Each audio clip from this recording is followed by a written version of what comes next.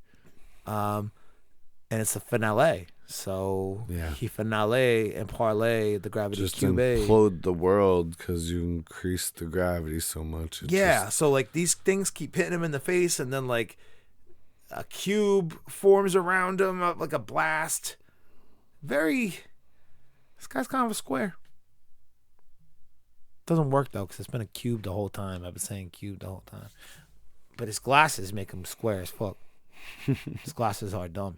So he has this cube envelope around it, and then this like big dome, like it's like a 3-4 layered attack. And this is all again after he roundhouse kicked Jet Li style the shit out of their heads into a cliff. And this blast is so big that automatically I said to myself, "Are they dead? There's no way anybody survives that. They must have died, right?" Yeah. And the shot opens up. It's just Goku and Co. like spasming out on the ground, like, "Oh God, we're not dead yet. Thank God." And we're not that drunk. We're not that drunk. Goku's the first to get up and go at him again and hit. And Jiren got his back right after that. And they go in because Hearts is like, he's not fucking around. Like, Goku goes back at him first. It's important that Goku is the first one to get back up and go back swinging at Hearts. Hearts takes care of it immediately. And then Jiren and Hit go at him together. They get hit away immediately. They go right back at it. And Goku has that moment where he's like, oh man, Jiren and Hit just like got the crap kicked out of them by that blast. And then they went to go attack Hearts, and Hearts roundhouse kicked him Jet Li Swayze style to the face again. And they're going right back at him again. And I'm over here, a broken man. I can't do that. I can't go at him again. This is terrible. Yeah. So in typical Vegeta fashion, he's like, "Don't tell me you mean fusion. I don't want to fuse it. You're dumbass. You didn't shower in the last few days." At least. "I don't want to dance next to you. Never mind being the same body as you. Oh, and I got to dance with you before? Wow, this is terrible." So, yeah, they're going to fuse up into Gogeta, and they do, flawlessly. And I gotta say, base form Gogeta got a lot of hate on Twitter this week in the Yamamuro style that this is done in. Yeah. Because, you know, the Shintani Gogeta looks so nice in that movie. Everything in that movie looked great. I don't know if it's, 25. It's like 25 years of knowing something. Like, you just go so accustomed to it. But I actually thought that these hero things are short enough where they're typically they look pretty good for the most part, and the fights are they're quick, but they're usually fun. I mean, it's an 8-minute episode, so my point is there's not so much there that they have to spread it thin from an appearance perspective. I think base Gogeta in the Yamamuro style looks super dope. Not better than Shintani in the movie. I mean, I hope the series comes back with that more simplified design, but no, I thought he looked cool, so I wasn't understanding all the hate that we had on Twitter for the Yamamuro Gogeta design. So yeah, next episode. All right, so we got these pretty quick. I feel like we've gotten the last 2 episodes like probably within 3 weeks' time of each other, which is strange.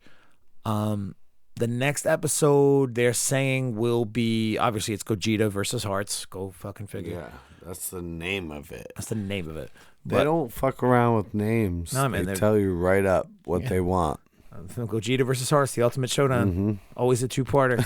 Always a two-part name, and they always give Never away enough for a newspaper, but just enough to tell you what's going to happen in 80% of the episode. And that's why we love Dragon Ball. Fuck yeah. So that's supposed to stream early December, they're saying. I don't think there's an official date yet. If we find out, we shall keep you updated. Anything else? Yeah. Voicemails. Ooh, we did have a voicemail. You did have a voicemail. You ready for that? Is it one voicemail? I think it might be two voicemails. So, a little backstory. We went to a Halloween party on Friday. What'd you dress up as? Oh, I didn't. I dressed up as a landscaper because I came directly out of work. Yeah, I dressed up as a aggravated drunk dude because I wasn't getting served fast enough. Yeah. It was rough. But we did meet Hunter S. Thompson and his Laszlo. Dr. Gonzo. But Laszlo, yeah. We did meet them, and Frank was Laszlo, I think. You said it was the lawyer. So I'm pretty sure Frank. I mean, I'm even questioning myself at this point, but we did meet pretty cool ones who they freaked out when we said that we have a Dragon Ball podcast. Like, you tell people we have a podcast most of the time. You're like, oh, that's cool. Sometimes it's like, ooh, what? Other times it's like, oh, wow, what's it about? And then it's like, ooh, we checked the first box. Let's see if we got a topic they like. Yeah, and they're like, what's Dragon Ball? Or like 1 out of every 20 people that you randomly talk to about it. It's like, yo, I fucking love Dragon Ball. And it's Frank, so awesome. Frank was that dude. So this is the first voicemail from 12:10 Saturday morning / Friday night, right? Hey man, it's me, Frank. You met me. We're actually talking to you. I'm looking you right in the eyes. What's up, Frank? How you doing, dog? That's me. Give it up. That's past you. We are. That's like U.S. plutonium. I want to get the plutonium. I want to get the plutonium? Yeah. All right, well, please invite me to your podcast, because I swear to God, I'll kill it. And, I don't know, I'm looking at you right in the eyes. Yes. Give it up, Frank! He's a sexy man. Who the hell is that Frank? All right, well, Frank. So I was lit the fuck up. We didn't drive cars on Saturday. No, we did not. Uber. most people don't. No, Lyft. So yeah, shout out Frank. Hopefully you listened to the podcast and heard your voicemail. I wonder if he remembers talking to us. I remember talking to him. I don't think you. I mean, you kind of do. Yeah, but you don't remember the voicemail and stuff. So yeah, guys. That's how whack we are. We have to tell drunk people at the bar to call our voicemail because we haven't gotten a voicemail from any of y'all since. call us. We'll just say a while. Okay. There's a song about what the number is. 401-213-9596. 9596. 401-213-9596. So call us up, leave us a voicemail. Let us know what you thought of the manga chapter. Let us know what you thought of Heroes. I don't know if you want to talk about My Hero Academia stuff too. Totally cool. Yeah. We'll be doing those, continuing to do those each week. I'm going to actually watch episode 3 of this new season tonight. But yeah, call us up. 401-213-9596. Episode 3? Of My Hero season 4, yeah. I only seen episode 1. Yes. How bombed did you get? When? I don't know, dude. You seem bombed. Right now? Yeah. Oh yeah, I'm drunk now. Good job. But only just because. Well, we've only just begun to live. White lace promises. A kiss for luck and we're on our way. Yeah, so call us up. I'll give you the number one more time. On my way. What? You trying to sing some Molly Crew, James? I don't know. Sounds like you're trying to sing some Molly Crew. That's not my favorite Molly Crew song. You know what it is? What? Hi, young, I want to free. Little pill bottles how I used to free. I'm alive. How are you? Come alive. Oh, how are you? Motherfucking live. That's my favorite one. How are you? Nice. All right. Yeah. So let me give you the phone number one more time. 401-213-9596. You can go follow us on Twitter at DBSuperDope1, on Instagram at DBSuperDope. We don't do Facebook because apparently that's where fucking old people Nazis hang out. It's like 4chan for baby boomers. I heard somebody call Twitter. I heard somebody call Facebook that the other day, and I was like, oh God, I gotta deactivate my account. So yeah, Twitter, Instagram, make sure you subscribe, rate all the places. If you're on Apple Podcasts, if you can leave us a review, that means the world to us, helps other people find the show. And yeah, that's it. We appreciate you guys, and we'll talk with you soon. Oh, real quick, if you're going to be at Rhode Island Comic-Con this weekend, November 1st, 2nd, 3rd, Friday, Saturday, Sunday, me, Jimmy, and Carlton will be running around handing out Super Dope cards. Maybe we're grabbing sound. I would like to come up with a couple questions if we happen upon a young lad or Gaul who perhaps like a seagull? who perhaps likes the Dragon Ball. We would ask them a question about Dragon Ball. What would the question be, do you think? It can't just be like it can't be something as lame as like, who's your favorite character? Because it's Vegeta. What's your favorite arc? Most of them will say Cell. And then some of them will say Frieza. And that'll be it. Unless it's like a 12-year-old kid and they'll say, this is Zamasu Goku Black arc. Maybe. Yeah, if they're a smart little kid. Well, my point is, like, that's the new Dragon Ball they're growing up with. You take in new Dragon Ball during your formative years, it just stays with you. Yeah. So, if you're around Rhode Island Comic-Con, let us know. Tweet at us. We'll be running around the day. I'll be working on with another podcast on some panels recording on Sunday. If you are actually interested, turning pop culture into cash, hosted by my buddy Travis Landry. He is the host of another podcast that I produce called The Just Stuff League. Expert on the PBS Antiques Roadshow. One of the most knowledgeable investors in nerd shit that I've ever met in my life. And he's like 24 years old. Like and he's been doing it since he's like 11. Like got a loan from his dad to buy a G1 collection of Transformers toys from the 80s, like mint in box. He's like, Dad, the movie's coming out in a couple of years. When it does, these are going to skyrocket in value. And sure enough, yeah, he like tripled his investment on it, and he's been addicted to that shit ever since. Jesus. So he is obviously an expert to go see for something like turning cash and turning pop culture into cash or investing in pop culture. We've actually gone back and forth on the name a couple times. I think it was investing in pop culture and turning collectibles into cash. So I've kind of just mashed those up into my brain. Yeah. So that's a Sunday afternoon. I think it's 552A in the Rhode Island Convention Center. I believe it's 1 o'clock. Check out the website if you're going to be there. But yeah, Travis Landry and I will be there recording episodes of the Just Stuff League. So check that out if you're coming. If you see us, say hello. If you're going to be in town, we'll love to meet up, grab a beer. And yeah, man, it's convention weekend. Like literally, Rhode Island Comic Con weekend is one of the happiest weekends every year. For me, for this show, this will be our 3rd year going there, covering the event. Always a blast. Last year, like they finally like really nailed it in terms of the layout and how you can get in and out of the buildings. They've expanded more. They're going to be doing some panels in the Omni Hotel this year as well. So 3 different buildings. The flow of the con is a lot better than it was in its earlier years. I think this is year 8 now. And we're going to have a great fucking time this weekend. Can't wait to go see my girl Monica Rial. Give her a big old hug. Woo! Who else? Anybody else that I'm looking forward? I think Sabbath's going to be there. There's going to be a whole litany of My Hero voice actors there. So it's going to be a fun weekend. A lot of good anime people, but I just like the social aspect of it and seeing other geeks and being like, what's up? I like your cosplay. What's up? Where'd you buy that? That's a dope piece of art.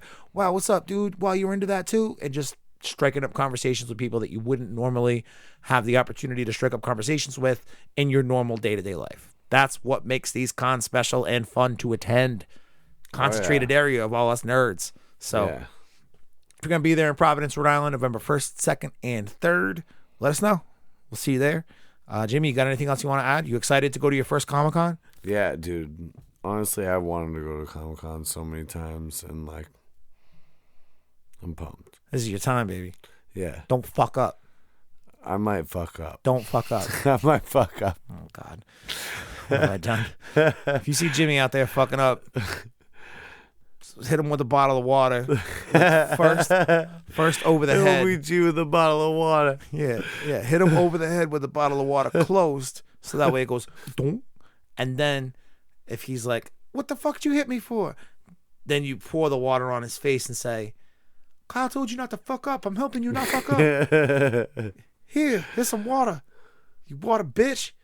You thirsty. You need some milk.